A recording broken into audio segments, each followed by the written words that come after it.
Hello traders, right, catch up. Let's find out where we are and what we can expect this afternoon. I was buying the lows at 10:30 today. Well, it's very sloppy Euro session, main Euro session, and typical 10:30 reversal time.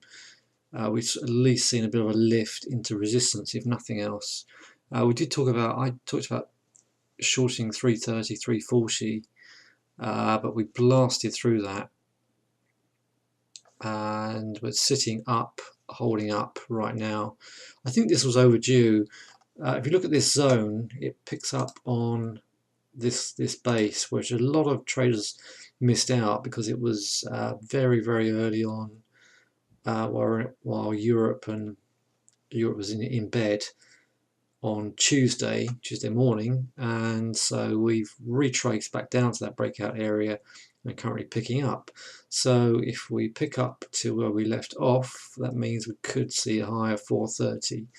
You can see this 410 is right in the line, and 400 being a big round number, the market may at least struggle with that.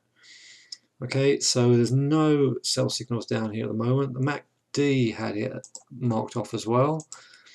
Whenever the MACD gets low, you can get at least a lift, if nothing, potentially a push higher. So how would I handle it? I would look to see if we can if we retrace to this breakout area, which is 308, and of course the full fade would be 300. So if we find ourselves back down to 300 and then we get a buy signal for confirmation, then that is potentially another push higher. If of course we get a sell signal around this 410, 450, that is an opportunity to get high. If you're going to short, I think it's our duty as traders to short as high as you possibly can. And the three-way reversal now is pointing to a high of 512, 500, 512, which makes sense. And there's the channel on the 4-hour chart. So yeah, I was originally looking for a dip into 200 before this lifted off, but the market didn't hang around. The low of the session was 260. Dow is looking very similar. The daily is very telling. We're right in this little apex, tight up in this corner, so we could get a short covering breakout, if nothing else, if we start to break 500. Otherwise, if we get up to 540, 600 and see some selling, then hold your hats, because we might, because if we come out the bottom, we are toast. So hard to call, because we are so range bound. This little pocket at the bottom, if I duplicate this and push that higher, you can see we've got two price bands and we are currently in the upper. But today is crucial because it's the start of the US earnings season, and expectations are high. Now, whether those expectations mean these markets are going to really have a good shove to the upside, let's wait and see. I have been shorting the highs in the pound again and scaling out to cover myself, but it's holding up. So I've marked up a major resistance level up here.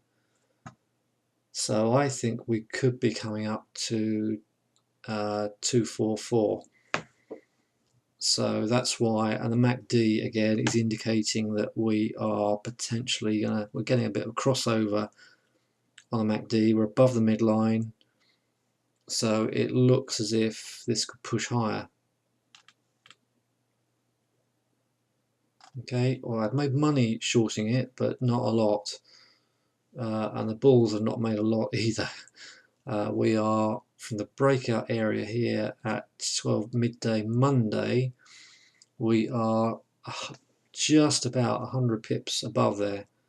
So it's a pretty pathetic week at the moment for the pound. And so let's see where we go. I've not got a 60-minute sell signal here, so I'm standing aside waiting to see if we can come up to these resistance levels at 275, 240, 270 area and tap the underside of this 4-hour line again. And until this trend line in the daily is broken, I will not get seriously short. I will only try and tap it for a few moves and see where we go. Okay, so DAX is potentially a buy around the 300 area. That's it was in the 4-hour chart with a marginal higher close. We flatlined but kept closing marginally higher in the 4-hour chart. So that one was indicating that we could at least get a little bit of a spurt on, but we're not far off resistance, and so let's see where we go from there. And Dow is the same. Dow's knocking its head up against a monthly pivot at 370. So I'm not sitting here thinking that this is a done deal, that we are going to push higher. I'm waiting to see if that holds. If it fails, that's going to come down mighty fast and hard. Equally, if that holds up, then we could see quite a fast breakout heading for 25,000. Okay, so take it easy. I will do my best to post in the room. Not seeing anything else. Let's look at pound yen. I think the yen's always a good indicator. If the yen is selling, and therefore this one is pushing up, pound US, let me get rid of that, is pushing up, then expect some higher numbers. So that, again, the top of the channel could potentially be 153. There's a pivot up there at 154. This trend line has held, with the minor exception of a test of the 200, and these dips got very nicely bought on late Monday and very early Tuesday. So take it easy. Let's see what this market can give us, but at the moment it seems to be risk on. Alright, more in the room later on. I hope you found that useful. Bye for now.